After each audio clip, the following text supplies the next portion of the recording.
Hello and welcome to the podcast. This is Harmony, your podcast host. Today we have an excellent topic for the start of the year, and that is money mindset makeover, igniting your desires for wealth and success with Emily Williams. Emily is a true powerhouse in the realms of money mindset, business strategy, and success coaching. She is a multi hyphenate dynamo, a money mindset expert, business strategist, lover of beautiful brands, ultimate big thinker, and a dedicated champion of your most audacious dreams. Well, Emily, I'm so excited to have you here because that is an epic little intro about who we can expect to be speaking to us today. So, Emily is originally from Ohio. She embarked on a life changing journey moving to London during a quarter life crisis where she knew no one. In 2014, she fearlessly launched her coaching company, making a humble $442 in her first month. But against all odds, Emily not only hit six figures in just 6 months, but also grew her business into a seven-figure empire in under 18 months, achieving this remarkable feat before her 30th birthday. Welcome to the podcast, Emily. Thank you so much for having me, and thank you for that introduction. You're so welcome. I'm really, really excited to jump into this topic. But before we do, I always like to ask my guest the rapid inspiration question, just so we get to know you a little bit better. So, can you please tell us what is the most unconventional or unexpected thing on your bucket list? Oh my gosh, you're really catching me off guard. Oh, on my bucket list, I want to work with Oprah. I don't know if that's unconventional, but it's a pretty big thing, and I have this fear that she's going to die before that happens. So let's hope she lasts a bit longer. You're listening to this, Oprah. Yeah. I love that though.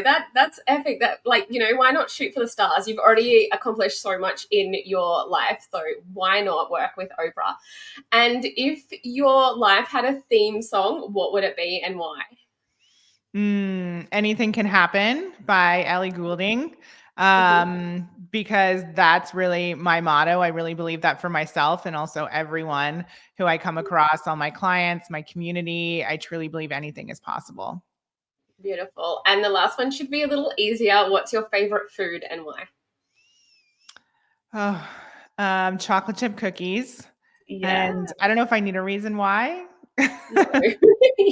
You don't need a reason why for chocolate chip Okay. cookies. I get you. They're good. So I want to start this conversation about talking about your journey to London. So your move from Ohio to London during a quarter life crisis, quite a story that I'd love to hear more about. So how did this major life change impact your perspective on success and entrepreneurship? Great question. So I grew up with entrepreneurs, and so I've seen that firsthand. I've seen that world firsthand, that journey, the ups and the downs, the highs and the lows. And so I knew a little bit about what to expect as I entered into that world myself. But at the same time, there have been a lot of surprises. So when I first started my journey towards entrepreneurship, I really didn't know what that was going to look like. I didn't know what sort of business I wanted to start.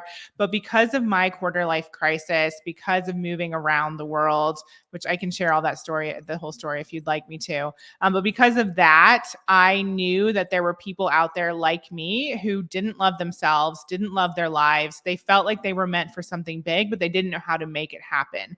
And so when I started to look at kind of the pieces of my own life and what I was struggling with, and also what I started to overcome along that journey, I knew I could help other women with the same issues. And so I created my business called I Heart My Life. And my journey was really the catalyst for me becoming an entrepreneur. And I think that's how a lot of people stumble upon entrepreneurship. They go through something and their pain ends up becoming their purpose. And it was the same for me. That is so true. So what made you take that plunge and move? That would have been kind of scary. You went on your own, right?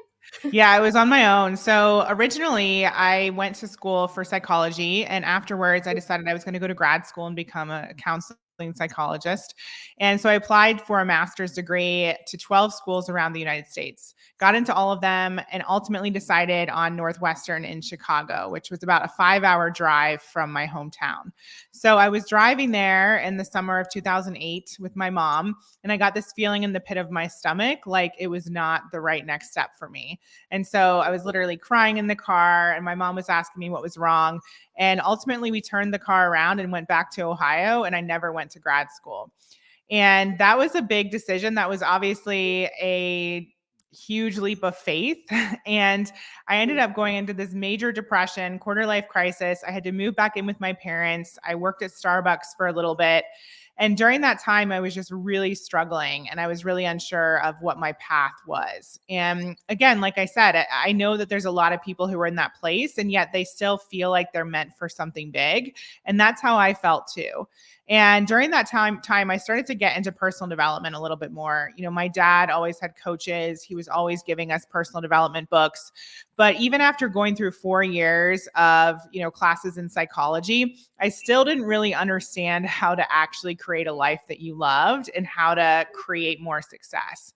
But what I started to see was that there were little moments of clarity that I did have.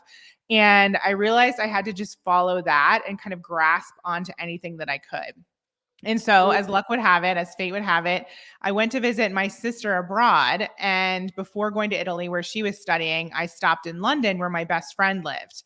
And she was also studying abroad. And when I stepped out of Victoria Station, which is in central London, I got this feeling, kind of the opposite feeling of that I had when I was going to Chicago. I got this feeling like I was meant to live in London. And that was really weird. No one in my family had ever left Ohio, but I just kind of clung on to that as I was in this quarter life crisis. I remembered being in London. So I thought, you know what? I have nothing here in Ohio except for my family, of course, but I didn't want to be there. I had no plans. And I thought, why not just move to London? Now is the time to do things like that. I was 23, 24. And so I decided to apply for a master's in nonfiction writing. I got in because I'd always wanted to write a book, which is another piece of clarity that I had. And I got into the program and moved in August 2010. Didn't know anyone. I always say that I showed up with 4 suitcases and a big dream, only I didn't know what that big dream was. But that's kind of how I kickstarted my life in London, was just really following those little breadcrumbs of clarity and, those that intuition that I was meant to live in that city. I love that your mom wholeheartedly supported you and was just like, turn the car around, like, you're not doing this. Because that moment could have been mistaken just for, a moment of fear of the unknown of moving to Chicago and going to uni and all of those things. But you were like, no, it was such a strong feeling that I wasn't supposed to do this. So I love that your mom really trusted that feeling within you as well and wasn't just like, no, it's okay, you'll be okay once you get there. So I guess how do you know the difference between that, a feeling, if it's just fear coming through, and we all get those feelings where we don't really want to do it because of the fear associated with it, or that feeling that no, we really have to make this huge decision and turn around and pivot our life completely. This isn't the right one for us. Yeah, I think it comes down to trusting yourself. And I know when something's aligned, I'll move full speed ahead. And even if I am scared, I'll still take the action. And so you can check in with yourself and just say, does this feel like it's the fear coming up, or is it that it's not the right next step? And you only know the difference between those two kind of by trial and error and learning to trust yourself. And you can practice it with little things. So sometimes, we order something on the menu and then we're like, actually, I know I really wanted this other thing, but I didn't get it. And now I'm disappointed. Right. And I know that's not fear and that's just a silly example, but you can practice tuning into your intuition and just learning to trust yourself more and more so that when the big moments come, you get a clear yes or a clear no. And, sometimes we do missteps. Sometimes there are things that we wish we could redo, but it just takes practice and takes trusting yourself and tuning in and knowing the difference between what's fear versus what is, not actually in alignment.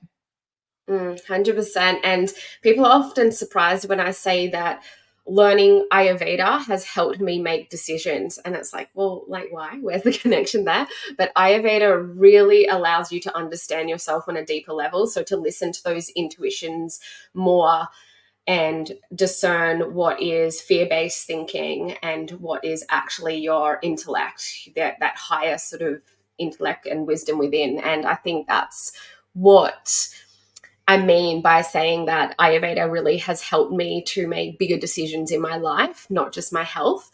So in saying that, I would love to talk to you about how you went from making $442 to seven figures in such a short period of time, in under 18 months actually, which is an incredible feat. Can you share some pivotal moments and key strategies that contributed to this remarkable growth? Yeah, definitely. So it was definitely a period of time where I was moving past fear left and right because I didn't know what I was doing. I was having to sell, I was having to create packages, to speak to clients, to put myself out there. And I'd never done any of that. So when I started my business, I was actually $30,000 in credit card debt and $90,000 in student loan debt. So I had to borrow money from my husband, who was only making about $35,000 a year. And I was actually super vulnerable with him and shared that I wanted to do this program to help me build my business. And so that was really one of the first steps, was getting the support that I needed because I didn't know what I was doing. So we put $7,500 for this program on his credit card, and he really believed in me and he trusted that I was going to do all I could to bring in that money and more. And we didn't have a family, we didn't have a mortgage, we didn't have any of that stuff. And so although it was a risk, I knew that worst came to worst, I would just go and get a job and we would pay that off somehow. And so I really moved past, the fear and asked for the support that I needed because I knew that that would be the faster path to what I wanted versus trying to guess at how to make this work. Because before that, as you said in the intro, I was making about $442 a month and that wasn't really going to cut it. And so once I started to get the support that I was craving, I was in a community with other women. I was being mentored by somebody who had already done the thing that I wanted to do. And I know some people might think, oh, this is just a pitch for coaching, but it's really not, because it truly is the fast path to what you want. Whether you hire a coach or you watch a video or you take a course, learn from somebody who's come before you. Don't try and do this on your own. It's so interesting that entrepreneurs try to do stuff on our own when, if we think about it, when we go to college or university, we're learning the steps to take. We're learning the information. So many skills are taught to us before we go into entrepreneurship. And then we think, oh, I'll just do it myself. So please don't do that. So that was really the first step to setting myself up for success. And I'm so glad I did that, because as I jumped into my business more and more, so many fears came up, so many blocks came up, specifically around money. So there was a period of time where I had 54 no's in a row. So I got on 54 sales calls and everyone said no to working with me. And I remember getting on a call with my coach, and it was actually a group program. And I was just really vulnerable and I was crying and I was like, this isn't working. What am I doing wrong? And clearly, I was attracting all these people. So that was great, but no one was saying yes. And what I discovered was that I wasn't willing to really go deep with these clients. So if they said they liked the sound of my program, but in the next breath they said, well, I don't have the money, I was just like, okay, no problem, bye. And that was the end of the conversation. And so what I realized was that I had my own money blocks that I needed to work through because I was nervous to talk about money. I didn't want to get too deep with these, strangers on the phone. And what I realized was that was not serving them and it wasn't serving me. And so I started to get really clear about how to have these sales calls, about how to best support these potential clients. And so I literally would ask them, do you want me to help you find the money? And of course, no one's going to say no to that. And so I was able to go deeper with them about different options, whether it was borrowing the money from a spouse, putting on a credit card. Maybe they actually did have savings that they could use. But so many people actually realized it wasn't about the money. It was about some other fear. And so I was able to coach them right then and there and support them in signing up for this opportunity if it was the right fit for them versus staying stuck. And I think that that's so, so important because so many people, they don't want to be too pushy. They don't want to go too deep with someone who's a stranger. They don't want to pry. They can't even talk about money. But if you can't talk about money, you're definitely not going to be able to make the amount of money that you want. And so I had to first work on my own money story, my own money blocks to be able to support other clients. And what I also realized was that it's never actually about the money. Because I was able to be resourceful, I was able to find the money even when I was $120,000 in debt, right? Like I know that other people can find the money as well. And I'm not saying that I didn't have some sort of privilege. I'm not saying that there weren't, stepping stones that I had that other people don't, but I really believe in people and I believe that we are abundant and I believe that we can create the wealth that we want. And I don't know about you, but when someone believes in me, I'm far more likely to take the step and actually do the thing and be successful than someone being like, okay, no problem, bye, and believing all of the stories that I'm telling myself and the other person on the line. So that's what I really saw it as, was learning to take a stand for these potential clients and see them as resourceful, see them as capable. And then, ultimately they saw me as their coach and wanted to work with me even more. Mm. There's so much to unpack in what you just said. Loved everything that you said. And I think you're so right about when you show that you can believe in someone as much as you can believe in yourself, it really empowers them. And you had that experience with your mother, and then you had that experience with your husband. So that helped to propel you forward. But it's also interesting and really, I don't want to say lovely or wonderful to hear, but it's good to hear the other side, as in you did, was it 54 calls and got Yeah. no 54 times first? Because a lot of people don't talk about that. People talk about that 7-figure launch or you know, the big jump, and it's like, well, what got you there was also having to get through your own blocks, was also getting your confidence knocked 54 times, was also being validated that, hey, people might not want this, and you had to work through all of that. So I really commend you on that, because even myself, like at the moment, I'm having a bit of those sort of like self, what do you call it, imposed thoughts that haven't been like conducive to my higher self, which is frustrating me, because that is what I teach people to do. Like, I'm being very honest here. I've just had one of those weeks where I've had some Yeah. thoughts intrude in my mindset, which is usually really strong and like go get them and like 100% confidence. And so I felt that the beauty in that is I have experienced what some of my clients have been able to feel and to experience, and then ways to work around that. But a lot of people that are looking in from the outside, they only see the successes and they don't know or hear about what actually gets you to that success. And it's work. It's getting through those no's and moving past all that. So thank you for sharing that part. And as you mentioned, money mindset, it's powerful, and I know it's a powerful aspect of your work in particular. So how did transforming your own money mindset shape the way that you approach coaching others with this? Yeah, great question. And thank you for your vulnerability as well. What I think is most important to understand is that we are going to get what we put out. And so if we don't work on ourselves first, especially as coaches, then we're going to attract clients who are going through the same thing that we're going through. And so I think that's why it's so important to do your own personal development work and to get clear on what's stopping you and holding you back. And so one of the things, as I was going through that period of 54 no's in a row, one of the things that my coach encouraged me to do was to really get my confidence up, because many of us start businesses not knowing how to sell. We don't have much confidence around it. We're creating these packages or these programs or these services and putting it out there, and it's very vulnerable and we're not actually sure what we're doing. So she encouraged me to basically cut my prices in half. And I went from selling something for $3,000 down to $1,500 in the beginning. And she said, you're not going to talk about or think about anything besides selling 10 spots of that $1,500 package. So that's what I did.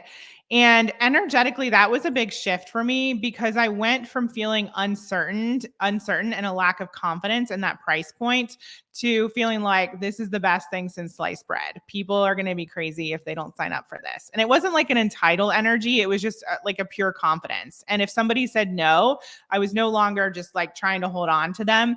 I was like, you know what? No problem. On to the next.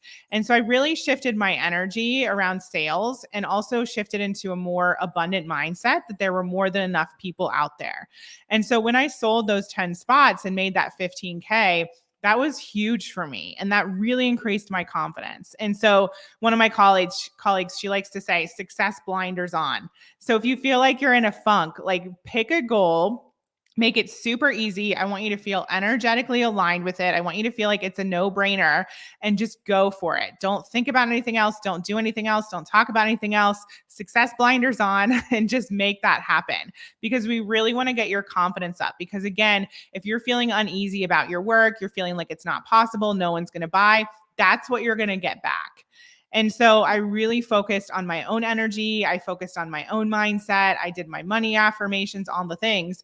And then I continued to raise my prices. So I went from 1,500 to back to 3,000 to 5,000 to 7,500, so on and so forth. And within 6 months, I was up to $25,000 for my one-on-one coaching. And so I just kept raising my prices as kind of supply and demand was there. By the way, at one period, I had 27 one-on-one clients at one time, which was way too many. And I was like, I cannot do this. This is not sustainable. So I had to start creating group programs and courses and things like that. So I created something for my ideal client at every stage in their journey. And so that's really what helped me grow quickly, in addition to continuing to invest in next level experiences, working with my mentor at another level. I went from that $7,500 program into her $30,000 program up to her $120,000 program, which was crazy because I was barely making that much as it was. But the month that I committed to that, I actually brought in $83,000. I'm not saying that it always works that way, but oftentimes nothing happens until you commit. And commitment could look at, a variety of different ways for everyone. But for me, I knew if I committed to something, I would show up, I'd do the work, I'd be expanded. And that worked for me. So I just kept doing that and building on, the stages before. Absolutely. And it's so true when you invest in yourself. So when you pay for a program, or you pay for that wisdom, that experience, you do show up for it. We would know the amount of free things that we put on, the turn up rate compared to, and actually the success from that turn up rate as well, as in what the client or the customer gets out of that experience, as opposed to someone who pays for that experience and really invests their time and invests their money. It's such a different end of the spectrum. But I do like how your coach said to reduce, at the start, reduce your prices to create more confidence around your money mindset, because a lot of coaches wouldn't say that. They would be like, no, it's worth this price. You've got to rise up to that worthiness of that, of being able to sell that price and feeling worthy that you have that mindset around selling a $3,000 program. So that's a good perspective, and I think really interesting for people who are new in business, because you do hear a lot on social media is, set your prices, sell this, sell it like that, and doesn't matter how experienced you are. And it's like, well, yeah, it kind of does.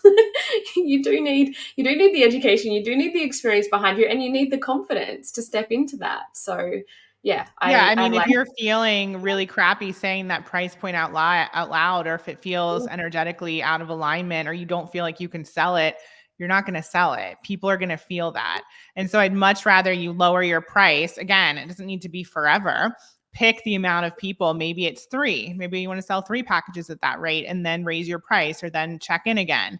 But do the thing that you feel the most confident at, and then you can get the testimonials. And I'm not saying, choose anyone to, or like allow anyone to work with you. Pick people who are ideal clients, right? Like don't Don't lower your standards when it comes to that, but prices can always be raised. So start with the price point that you're the most confident at, even if it feels like it's low or you feel like the outside world will think it's low.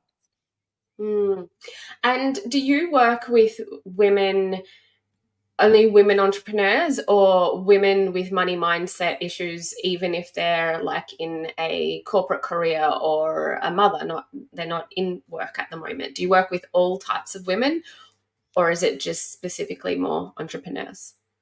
So I have multiple brands, but specifically when it comes to my one-to-one work, oftentimes those are entrepreneurs because those are people with, like glaringly obvious money mindset issues or massive dreams. They want to build the big empire. They don't know how to make it happen. They want to shift their mindset into the next level. So those are my favorite type of clients to work with. I do have a lifestyle brand and a podcast that's for all women. That's my I Heart My Life brand. And so you can definitely check that out if you're somebody who's in corporate and doesn't have a business. That's all about creating a life that you love. But specifically, I love working with women who do have a big mission, want to have a big impact most of the time around their business, and helping them achieve that.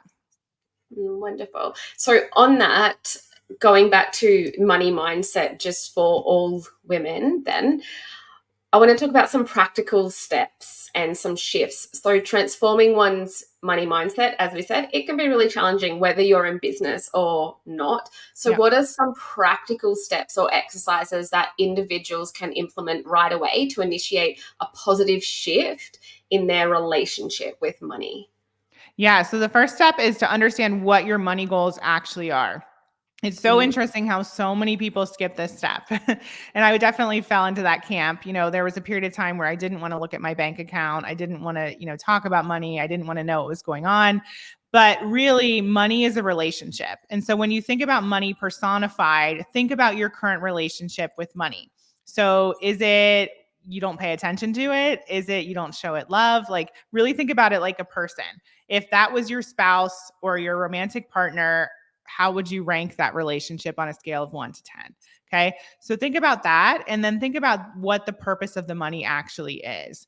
So I like to make a list. So I call it my desires list. So what is on your desires list? Is it a new house? Is it a new car? Is it a new wardrobe? Is it the cleaner? Is it the personal chef? Is it the nanny? What is it?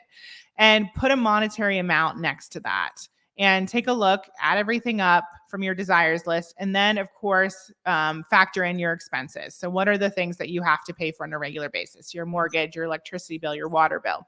So get a clear picture of what the financial goal actually is. Now, I'm not saying that you're going to hit this overnight or that is the goal, but I want you to get clear on what the purpose for the money actually is. Because so many people are setting these goals, 6 figures, 7 figures, whatever it is, without actually having a reason for that money coming in. And it feels very arbitrary. It doesn't feel grounded. So when I first started to do this work, I literally made a whole list. And as I achieved each of those things, I would check them off and I would revisit that list, change it, revise it. And I would also look at things I was tolerating. Sometimes this is easier for people. So think about the things you're tolerating in your life. Are you tolerating, I don't know, a messy kitchen at the end of the day and you want to have someone come in and help you just for an hour a day? Are you tolerating not living in a house that you love? Are you tolerating furniture that you don't like? Are you tolerating, I don't know, the other day I realized I'm still wearing maternity bras and my daughter's 11 years old. I'm like, what am I doing? Right? So what are you tolerating that could be upgraded that you can put on your desires list? So we have that amount. And then we take a look at it and we get clear what is coming up for us as we think about that number. Is it that's not possible for me? No one in my family's ever made that amount of money. Like, what are the blocks and the thought habits that are coming up? Our mind is like a computer. So it's been programmed to think a certain way based on what our parents and society taught us about money around childhood. Normally, this is set by the time we're 8 years old. And then, of course, we have our own adult experiences with money that take us down, a path of scarcity or it's not working out, whatever it is.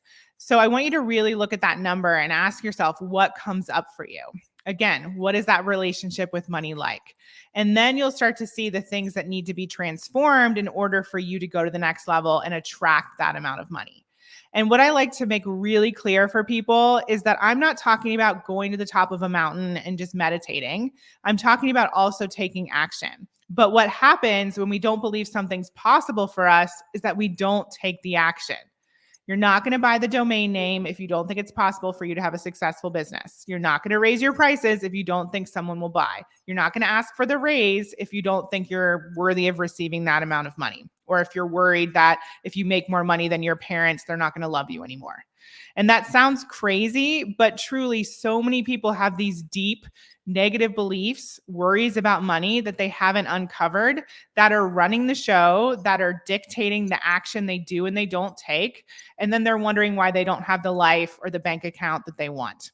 And so those are some of the first steps that I would take to really uncover. And then you can work on transforming those mindsets.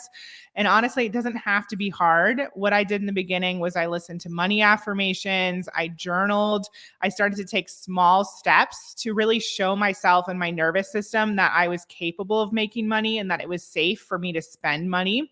So for example, when I lived in London, I didn't have any money. Like I said, I was negative. But I decided I was going to tip when I went to Starbucks. Okay. And that was a big deal for me because I often thought, well, how can I give other people money if I don't have any myself? Right. And so, but that is it's a never ending cycle. You think you don't have money. So of course you don't have money. That becomes your truth. That becomes your truth. So I had to get out of that cycle. So maybe there's small steps that you can take right now to start to spend a little bit more money. So show yourself where you're worthy of it. It's safe to spend money. Maybe it's going to a yoga class once a month. I'm not talking about spending thousands of dollars, just little things so you can start to step into that desire list, that dream life right away, and start building up that stronger, more healthy relationship with money. Does that make sense? 100%. And I also think what you're saying is it's also that stepping block with that desire list as well. Because when we feel like we have this lack of abundance, this lack of income, whatever you want to call it, then you don't allow yourself to dream big and to really create a big, beautiful dream or desires list. So, how do you help individuals overcome these common obstacles and build the confidence that they need to go after what they truly desire? So if they're, first of all, would you say it's working around that sort of money mindset, and as you mentioned, going and allowing yourself to tip at Starbucks or go to that yoga class? But then what if they're still afraid to dream big and to really create a proper desires list? Like their desires list, they might keep small, like, oh, well, instead of getting Starbucks once a week, because that's all I can afford, I'll get Starbucks twice a week and tip. Like, that might be a stepping stone, but they've obviously probably got a lot more bigger dreams and desires within them than going to Starbucks twice a week. So how do you get them to overcome those fears and doubts so they can really step into what they want Yeah. to achieve in life? Yeah, if that's where you're at right now, you need to ask yourself, what is it that's holding you back? What's stopping you? And most of the time people are scared to dream because they're worried about something not coming true. But that's a recipe for it definitely not coming true. If you're not even willing to admit what you want, then we have a problem, right? But it's easily fixed. So, what I like to do is tell people to look at other people who have the life that you want. And oftentimes people know this because they're scrolling through Instagram, they feel jealous, right? Or they see their friend post something on Facebook, they feel jealous. I always say use jealousy for good, not for evil, because we've all been taught jealousy is wrong, blah, blah, blah. But the thing is we can use jealousy to show us what we actually want and what we desire. So look at the people who have the life that you want. They're just normal people. They've made it happen. I don't know their exact steps. I don't know who this is, but look at the people who have what you want and remind yourself that the same is possible for you. So it starts with that belief, and then we're able to take the action. So that's really the first piece of the puzzle. And if you can't believe it for yourself, at least show your mind that other people are doing it. We're not saying go to the moon, right? None of this is like rocket science. We're not saying, do something that no one's ever done before. Maybe you will, but look at the people who have come before you. And that's really what I did during that period of 54 no's in a row. I was like, my coach has done this. She told me people are taking their annual salary and making it every month over and over again. There are women doing this. I can do it too. And so it really starts with generating that belief and believing that you are worthy of everything you desire. And then the second piece of the puzzle for me, there's this beautiful quote. I'm happy to share it with you later, word for word, but it basically talks about the fact that our desires are truth. And our desires are just pointing us to living our fully expressed life. And so you have to ask yourself, are you actually living your fully expressed life right now? Most likely not. Okay, many of us aren't. What would it look like for you to live your fully expressed life? And most of the time, it's those desires. And it also says that your mind would actually not be conscious of a need or desire unless its potential was already there and you had everything you needed to bring it to fruition. And when I read that quote, that's the quote I basically live my life based on. When I read that, it put all doubt to the side because now I know that my desires are truth, so I don't even have to question it. Right? We just booked a trip to go visit some friends in Utah, Park City, randomly. Right? I know I want to go. My desires are truth. Okay, great. I'm going to book it. I'm not even going to give it a second thought. Right? So one of the things that's really important to instill within yourself is this belief that all your desires are meant for you and possible.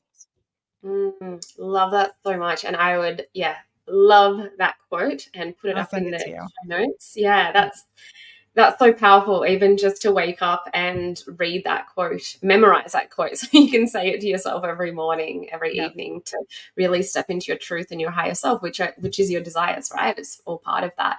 So I guess to wrap it up and to tie it all in, there's one aspect that I guess a lot of women overlook or don't know how to uncover, and that would be there are limiting beliefs that are underlying their reason for not setting those desires, or their money mindset. Limiting beliefs, they can be deeply ingrained, as we know, and it can take a lot of work to uncover those. I do that through a process of Ayurvedic psychology, and it's not just something you can say over a podcast. But what strategies do you employ to help individuals identify and break free from these limiting beliefs, especially those that are related to money, their dream life, their desires, their success? If they don't believe that it's truly possible, like they're doing all the things, right? They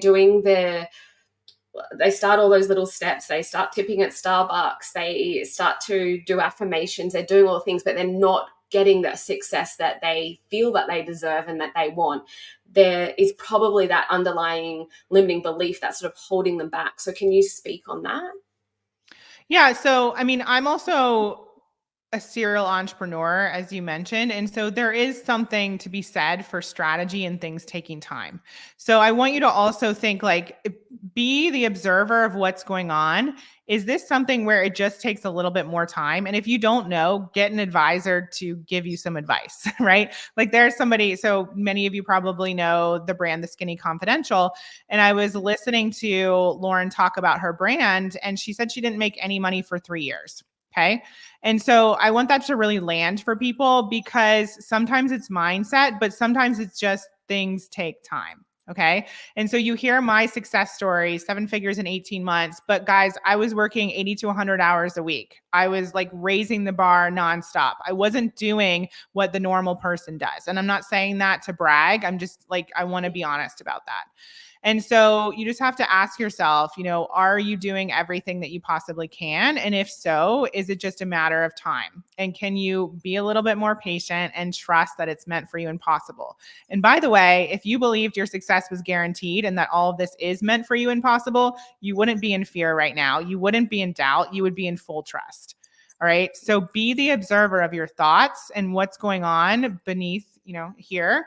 And be the observer of the words that you're saying. So are you saying things on a regular basis like, I'm always broke, it's not working, it's not happening, no one's coming to me? that is affecting your reality. Your thoughts and your words create your reality.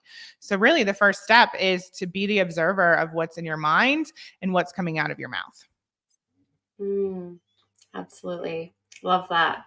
Thank you so much. You are full of wisdom. Everything that you've said today, I'm like, boom, boom, I've got to remember. I'm going to listen back. I don't often listen back to my podcast, but I feel like I want to listen back to this episode just to hear that wisdom over again. And also, it's just motivational. I really, really motivational to step into your truth, to step into your higher self, to achieve those dreams and desires and know that they're meant for you. So thank you so much for everything you have shared. Is there any other words that we haven't spoken that you would like to get out as your message to the audience today? I think really, it just comes down to believing that anything is possible and trusting that what you feel called for is meant for you. There was no reason for me to think I should move to London. Like I said, no one has ever done that in my family. That wasn't a normal thing, but I trusted that was what I was being called for. I ended up meeting my husband online. We lived there for 10 years. My daughter's middle name is London. Like, it's a huge part of who I am, right? And if I hadn't followed that, I wouldn't have this life. So if something feels pie in the sky, that's even more reason to follow it, because it's your intuition telling you you're meant for something bigger and something different. So trust that. 100%. And I've seen it with my own students in the Ayurveda Alchemist program that have just unknowingly felt like they felt the calling. So they knew that, but they didn't know why they felt such a strong calling. Some of them were in corporate, some of them were in the health and wellness industry, but they've gone through the program and from being an accountant come a yoga studio owner and running retreats all over the world and ambassadors and published authors. Like, you just don't know until you really follow that and step into that path. And even if it is for this epic self-development journey, that is one of the biggest accomplishments of life, isn't it? Is to really to step into that higher self of who you really are, and that's through that personal development journey. So yeah, 100%. Thank you so much. And where can our listeners find you and connect with you if they want to learn more from you? Yeah, the best place is emilywilliams.com. I'm also on Instagram, Emily Williams, and I have a podcast called the I Heart My Life Show. Beautiful. Thank you so much. Really appreciate your time. And thank you to all of our beautiful, wonderful listeners. Appreciate you being here too.